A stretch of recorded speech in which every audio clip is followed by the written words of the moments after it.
la nourriture, source de bénédiction. Certains vont dire, mais pas de toi-même là, tu as souvent les thèmes. Hein? Vous vous en rendrez compte, bien-aimés chers frères et sœurs en Christ, après cette parole, qu'il était très important d'en parler. Vous vous en rendrez compte qu'il y a certains éléments dans votre vie, certainement que vous connaissez déjà. Mais puisque vous ne tenez pas assez de rigueur là-dessus, qui peut à un certain moment vous pousser à laisser échapper certaines bénédictions qui sont censées consolider votre être, votre descendance. La nourriture comme source de bénédiction. Nous les êtres humains aujourd'hui, nous savons juste qu'on mange parce qu'on a faim. Mais au-delà de la compréhension humaine, on doit comprendre que la nourriture aussi peut être orientée pour attirer tout ce qui est positif dans notre demeure. La nourriture peut être spirituellement un appât qui attire la bénédiction. Ça veut dire, puisque la Bible nous démontre par A plus B que la bénédiction s'est localisée. Et si la bénédiction s'est localisée, ça veut dire que la bénédiction a des yeux. Ça veut dire aussi que la bénédiction a une bouche, parce qu'on ne peut pas avoir des yeux sans bouche. Et nous savons que les yeux se retrouvent au niveau de la tête. Vous trouverez la plupart des êtres vivants porter leurs 5 sens sur la tête. Et ceci n'est pas au hasard, bien aimés chers frères et sœurs en Christ. Et parmi ces 5 sens, il y a un sens qui est capital. Le sens du goûter. À ce même endroit qu'on prononce des phrases de bénédiction ou de malédiction. Parce que la bénédiction marche toujours avec son contraire. Et c'est pourquoi le chrétien, au-delà des connaissances humaines, ne doit pas être ignorant de l'impact de la nourriture. L'impact de ce qui va dans le ventre. Dans le processus de recherche de la bénédiction. Il y a beaucoup de chrétiens parmi vous qui jouent avec la nourriture. Il y a beaucoup de personnes qui ont développé dans leur esprit, puisque je n'ai pas de l'appétit, ça veut dire que ceux qui sont autour de moi, automatiquement aussi ne doivent pas avoir de l'appétit.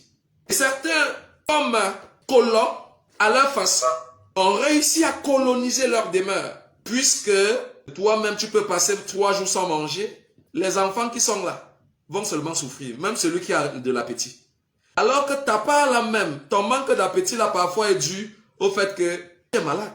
Tu as un problème médical. Et c'est ça qui t'empêche de manger. Parce que si tu manges assez, tu vas rejeter tout cela. Mais les autres n'ont pas le même problème. Mais tu prends quand même le temps de les en priver. Ceci devient un problème spirituellement. Lorsqu'on est à la recherche de la bénédiction. Et c'est pourquoi dans la vie normale, tu as prévu qu'un être doit tout manquer. Jusqu'aux animaux. Un être peut tout manquer par ce qu'il doit manger. Parce que si un être commence à manquer ce qu'il doit manger, parce qu'il n'y a absolument rien et il veut manger rien, il faut qu'il se pose déjà, il commence à se poser beaucoup de questions concernant son identité. Il doit bagarrer pour cela. Ça veut dire qu'il a déjà atteint un niveau d'humiliation où même les animaux sont plus privilégiés devant Dieu que lui. Attention! Pourtant, les animaux même sont servis à l'homme comme nourriture depuis le livre de la Genèse à Noé.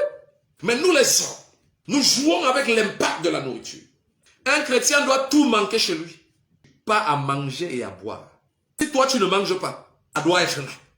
Parce que Dieu visite toujours. Et Dieu visite toujours d'une certaine manière. L'heure que tu ne t'attends pas. Et à cette heure-là, tu ne peux pas dire, pardon Seigneur, passe la semaine prochaine. Ce serait bon. Parce que les opportunités de bénédiction, on les saisit. Hier n'est pas maintenant, maintenant n'est pas demain. C'est pourquoi lorsque vous entrez dans le cycle de la Bible, on comprend que la nourriture peut être en même temps une source de bénédiction et une source de malédiction. Et c'est pourquoi, quand on entre dans un foyer, une femme qui ne sait pas bien préparer est un danger spirituel. Écoutez, même si tu pries, le ciel s'ouvre. Ton erreur la plus pire devant Dieu peut être que tu ne sais pas bien préparer. Parce qu'il faut qu'on soit clair. Répète après moi, la bonne nourriture provoque la bénédiction. Je vais entrer avec vous maintenant, bien-aimés chers frères et sœurs en Christ, dans la parole. Pour que chacun de vous comprenne que le phénomène de nourriture face à la bénédiction n'est pas un apanage des hommes de Dieu. Cela vient de Dieu. Et l'homme devait s'accommoder à ce modèle pour mieux exceller dans son chemin chrétien et dans la bénédiction. Vous allez comprendre ce qui se passe. Ce que la nourriture a pu provoquer dans la vie de quelqu'un. Dans le livre de la Genèse, bien-aimés chers frères et sœurs en Christ, chapitre 18. du premier verset jusqu'au 11e.